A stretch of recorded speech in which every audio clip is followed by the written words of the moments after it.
আসসালামু আলাইকুম ওয়া রাহমাতুল্লাহ। সম্মানিত দর্শক, আশা করি আল্লাহর অশেষ মেহেরবানিতে সবাই ভালো আছেন। কাছের দূরের দেশ প্রবাসের যারা যেখান থেকে আজকের স্বপ্নের ব্যাখ্যার ভিডিওটি দেখতে আসছেন সবাইকে অসংখ্য ধন্যবাদ। বন্ধুরা, আজকের ভিডিওটিতে আপনাদের জানাবো স্বপ্নে কোমর দেখলে কি হয়, আকর্ষণীয় কোমর দেখলে কি হয় বা অপছন্দনীয় কোমর দেখলে কি হয়।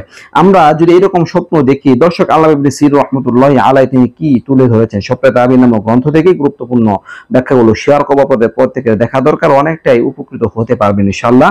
দর্শক, স্বপ্নে যদি কোনো ব্যক্তি আকর্ষণীয় কোমর দেখেন, চমৎকার কোমর দেখেন, তাহলে এরকম স্বপ্নে ব্যাখ্যা হচ্ছে স্বপ্নদ্রষ্টা তিনি সম্পদ লাভ করতে পারবেন, স্বপ্নদ্রষ্টা তিনি ধন সম্পদের মালিক হবেন, এমনটা বোঝায়। সেই সাথে সাথে আকর্ষণীয় কোমর দেখা স্বপ্নদ্রষ্টার মান সম্মান লাভের প্রতি ইঙ্গিত করে, তিনি অনেক সম্মান অর্জন করতে পারবেন।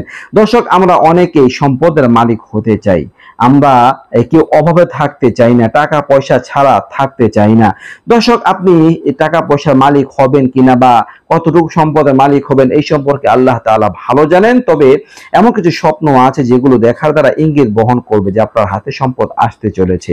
এইরকম একটা স্বপ্ন হচ্ছে আকর্ষণীয় কোমর দেখা, আপনি সম্পদের মালিক হবেন, আল্লাহ তাআলা আপনাকে এই নিয়ামত দান করবেন, সাথে সাথে মান মর্যাদা আপনি লাভ করতে পারবেন। সম্মান মর্যাদা দান করা মালিক আল্লাহ তাআলা এই স্বপ্নের মাধ্যমে আপনার একটা ইঙ্গিত পেতে যাচ্ছেন, আল্লাহ আপনাকে সম্মানিত করবেন।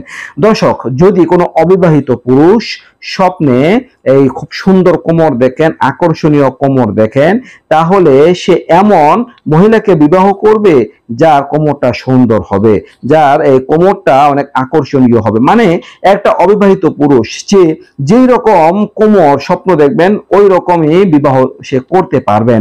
মানে কেউ যদি স্বপ্নে মোটা কোমর দেখেন তাহলে সে মোটা কোমরওয়ালা কোনো মেয়েকে বিবাহ করবেন, আর যদি কেউ স্বপ্নে চিকন কোমর দেখেন তাহলে সে চিকন কোমরওয়ালা কোনো মেয়েকে বিবাহ করবেন, এমনটা স্বপ্নে ব্যাখ্যার মধ্যে বলা হয়েছে। দর্শক, কোনো ব্যক্তি যদি স্বপ্নে এমন কোমর দেখেন যে কোমরটা তার কাছে ভালো লাগছে না বা অপছন্দনীয় কোমর স্বপ্নে দেখলেন, তাহলে স্বপ্নদ্রষ্টার হাতে এমন কিছু হস্তগত হবে যা তার পছন্দ হবে না, তার মন পছন্দ হবে না, এমন কোনো কিছুর মালিক তিনি হবেন বা এমন কোনো কিছু তার হাতে আসতে পারে। এটা বিবাহ শাদীর ক্ষেত্রে হতে পারে, মানে এমন স্ত্রীকে হয়তো বিবাহ করবেন যা তার পছন্দ হবে না। তো দর্শক, এইরকম স্বপ্ন দেখার পরে স্বপ্নদ্রষ্টা তিনি প্রত্যেকটা কাজ সতর্কতার সাথে আঞ্জাম দিবেন। যে কোনো ভালো কাজে হাত দেওয়ার আগে ইস্তিখারা করবেন, আল্লাহ তাআলার কাছে মঙ্গল চাইবেন, প্রার্থনা করবেন যেন আল্লাহ তাআলা তার জীবনে এই মন মতো সবকিছু দান করেন বা আল্লাহ তাআলা যেন তার মনের ইচ্ছা মতো স্ত্রী দান করেন, তিনি বেশি বেশি প্রার্থনা করবেন ইনশাআল্লাহ। দর্শক, এই ছিল গুরুত্বপূর্ণ স্বপ্নের ব্যাখ্যা নিয়ে আলোচনা, আশা করি বুঝতে পারছেন। কেমন লাগলো ভিডিওটা অবশ্যই কমেন্ট করে লিখে জানাবেন। নিত্য নতুন আরো ভিডিও পেতে সবাই পাশে রাখবেন। আজকে এই পর্যন্ত, আসসালামু আলাইকুম ওয়া রাহমাতুল্লাহ।